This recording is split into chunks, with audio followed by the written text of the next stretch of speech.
Find the general solution to the following differential equations. In this question, there are two parts, and in this video we will only be solving part B, which is the second derivative of x minus 2 times the first derivative of x plus x equals a fraction. Numerator is e to the t, and the denominator is t. So let's consider the complementary equation. That is the second derivative of x minus 2 times the first derivative of x plus x equals 0. The characteristic equation of that complementary equation would be lambda squared minus 2 lambda plus 1 equals 0, from which we can see that lambda is equal to 1, and it's a repeated solution. So that the general solution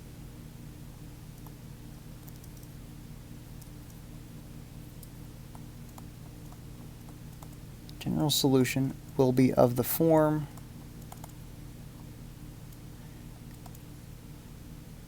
c1 times e to the t plus c2 times t times e to the t.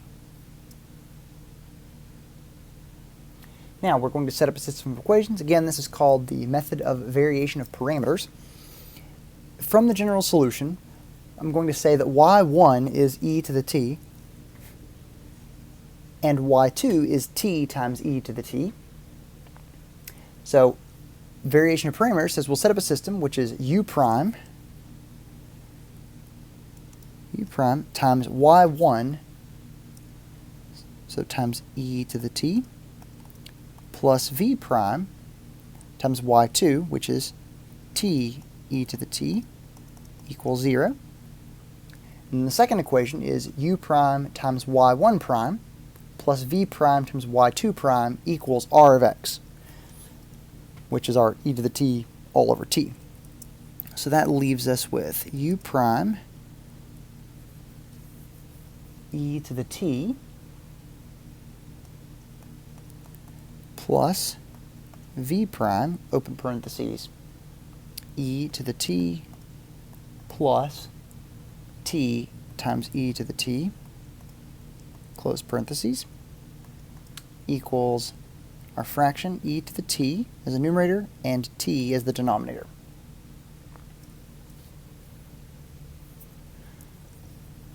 Now we could use any number of methods, including Cramer's rule. That's a very popular one.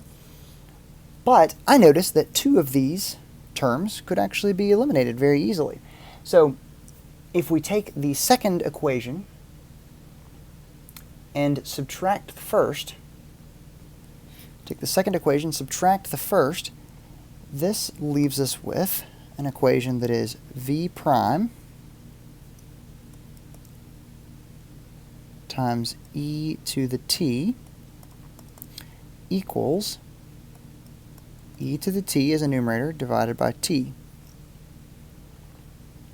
which means that v prime is equal to 1 over t, and finding the antiderivative, v is equal to natural log absolute value of t and absolute value, and then of course plus c, but that's not going to affect our solution, so I'm not going to worry about that. Now from this we can take the, evaluate that into the first equation. So our first equation has u prime times e to the t plus v prime, which I'm going to substitute in as 1 over t, times t times e to the t, and that equals 0. And we can solve this for u prime.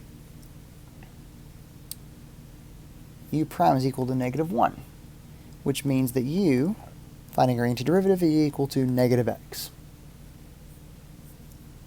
Actually, negative t. Change variables there. Use the correct one. Now, taking our general solution, and now this y sub p that we can deduce from this, we can write that y I need to use the right variables. This is x of t equals c sub 1 times e to the t plus c sub 2 times t times e to the t minus t e to the t plus natural log absolute value of t end absolute value times t times e to the t, using our u and our v as a c1 and c2 of sorts for that particular solution. One thing remains, and that is that we can combine two terms here. We have c sub 2 times t e to the t minus 1 t e to the t.